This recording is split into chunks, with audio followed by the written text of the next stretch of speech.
La 12e journée sera notre dernière journée entière en Chine, et on commence par un petit déjeuner à McDo, ça fait du bien.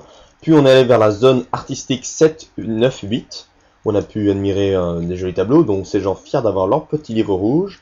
Un artiste qui a demandé à plein de gens de mettre toutes leurs affaires dehors pour voir à quoi ça ressemble. 4 petites dames devant la place Tiananmen avec leurs petits bâtons. Un chantier classique en Chine où il y a beaucoup de gens. Une petite fille qui joue dans les hutongs avec un cerceau. Puis après on est allé dans un supermarché de l'électronique sur plusieurs étages. Là on voit Benjamin en train de se balader dans un des étages. Et le soir, on a vaqué à nos occupations avec un petit restaurant éthiopien. Let's go to the mall. Je trouve que cette expérience est un très mauvais exemple pour les jeunes, parce que ça leur donne une excuse. Ils peuvent prétendre maintenant que s'ils ne débarrassent pas la table, c'est parce qu'ils sont en train de créer une œuvre d'art.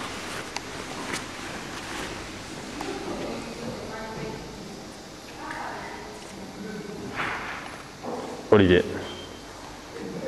Je dis exactement comme mon grand frère. Et oui, en Chine, nous avons trouvé un produit extrêmement rare. Windows Vista. C'est vendu en Chine. Extraordinaire.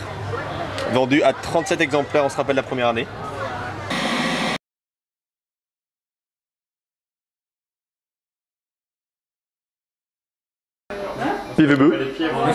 C'est la fin du voyage. Pas pour moi, mais pour la famille, oui. Alors, quelles ont été tes impressions? Mais écoute, ça a été assez particulier dans le sens qu'il y a eu le mariage, qui a été une grande différence par rapport aux fois d'avant. Mais le reste, nous avons fait une petite partie à Pékin en famille, nous avons fait des petites parties dans la Mandchourie profonde avec les parents Yu, et nous avons bien sûr fait le mariage, la partie la plus importante. Yao Yao Li. Qu'est-ce que tu as pensé du voyage? Génial, legendary. 我没有旅行，我来办voyage。Mais si, le voyage premier. 第一个在临时，当然，bien sûr。 Mais plein de choses, mon cher François, c'était un dépaysement total. C'était trépidant, c'était un voyage inoubliable. Toujours sensationnel, j'apprécie beaucoup le pays de ma belle-fille et plus on vient, plus on se sent chez soi. Et je suis ravie de cette ouverture qui nous est offerte grâce à Pierre-Yves. Ben, c'était rare, un voyage rare. D'accord. Pourquoi c'était rare? Ben, je crois que c'est un voyage que peu de gens peuvent faire. C'est un voyage pas courant, c'est un voyage exceptionnel. Et donc c'était très sympa. C'était cool de revenir en Chine. On s'est très vite ressenti à la maison. Et comme d'habitude, les Chinois sont un peuple très accueillant.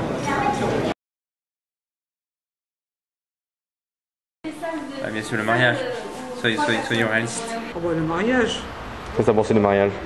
bah, c'était différent de ce qu'on fait chez nous. Mais j'étais quand même par certains moments très ému parce que c'était quand même le mariage de mon fils et l'union de deux familles et c'est des moments intenses. D'accord. Donc tu ne regrettes pas que ton petit pivot ait pris une petite chinoise alors? Bah, si ça le rend heureux, moi je suis ravie, ça nous permet de découvrir autre chose. Mais avant tout, c'est le bonheur de mon fils qui compte. D'accord. Bon, l'apothéose, c'était forcément le mariage. C'était un moment assez extraordinaire, inattendu, j'avoue. Nous avons été très impressionnés par tous les moyens, le spectacle, l'organisation, tous les numéros qu'on a vus. C'était vraiment quelque chose de tout à fait inhabituel et exceptionnel pour nous. François Léonard. Yeah, I like this one. 弗朗索瓦来了，弗朗索瓦依然很可爱。François est venu, François est toujours si mignon. Wow, c'est cher. Une question était quel était le moment le plus important du voyage? T'as pas de mal question. Donc, quel est l'élément le plus important du voyage à votre... C'est une excellente question, Benjamin.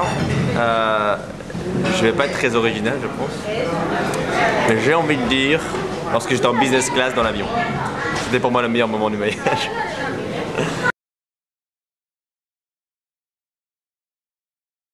Alors, est-ce que la Chine a changé depuis un an? La Yu est devenue plus belle. La Chine a changé. Bah oui, il y a de plus en plus de constructions. Et les filles sont plus belles. Bon bah Benoît. Alors, un voyage rare, c'est dit. Alors qu'est-ce que tu as pensé de la Chine depuis un an? Est-ce qu'elle a évolué? Je n'ai pas noté d'évolution extrêmement notable, mais manifestement elle continue sur la même course et la même pente. À savoir Une croissance très forte, une activité freinée et un dynamisme et un optimisme que manifestent toutes les personnes qu'on rencontre. 一年间，中国改变了吗？ Et en quoi? 什么地方改变？树叶由黄的变成绿的了。Les feuilles sont devenues de jaunes à vert. Non, peut-être les prix ont un peu augmenté, mais je n'ai pas perçu suffisamment de changements pour pouvoir en parler. Oh, je la vois toujours très en mutation, toujours. Ce qui m'a un peu surpris, c'est que maintenant sur les routes, ils commencent à mettre des panneaux genre ne jetez pas, attachez vos ceintures, respectez la distance de sécurité. C'est de plus en plus français. Bah, je pense que c'est le pays au monde qui évolue le plus vite ces temps-ci.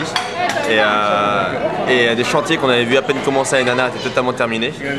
Et la Chine passe des Jeux Olympiques à l'exposition universelle de Shanghai facilement. Et bref, la Chine évolue très très vite. Je pense que chaque année, lorsqu'on y revient, les paysages évoluent.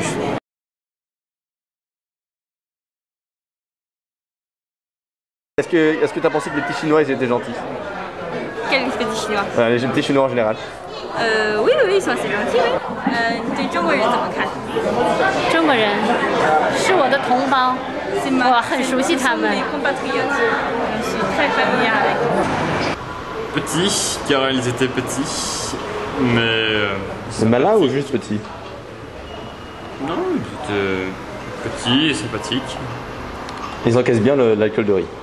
Assez rigolo, ils deviennent un peu rouges à l'alcool, ça met un peu d'animation.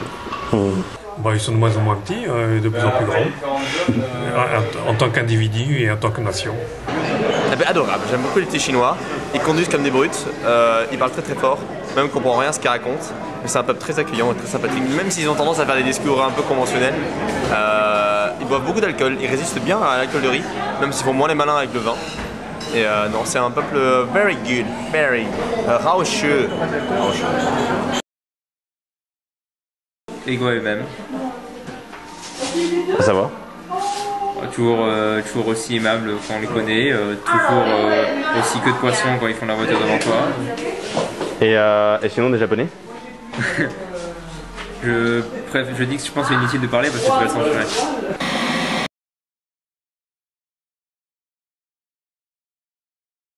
J'avais fait un voyage jadis dans le temps dans la Roumanie profonde et j'ai pu remarquer quand même que les Chinois avaient pas mal de siècles d'avance sur les Roumains. Donc, Mais est-ce qu'ils sont toujours en retard par rapport à nous? Bah, c'est une échelle. Est-ce que tu reviens sur les propos du début du voyage? Sur le siècle de retard de la Chine, c'est ça? Non, exactement, ce sont ses propos même. Il faut savoir remettre ses propos dans leurs propos. Hein, dans leur contexte, voilà. Dans leur contexte. Remettre les propos dans leurs propos, c'est utile aussi, mais bon. Donc voilà, faut pas mélanger tout ça. Hein, donc bon, Non, mais faisons une conclusion alors. La Chine est grande, la Chine est belle. La Chine a un destin grand devant elle. Je pense qu'elle sera l'un des acteurs majeurs de ce nouveau siècle. Voilà.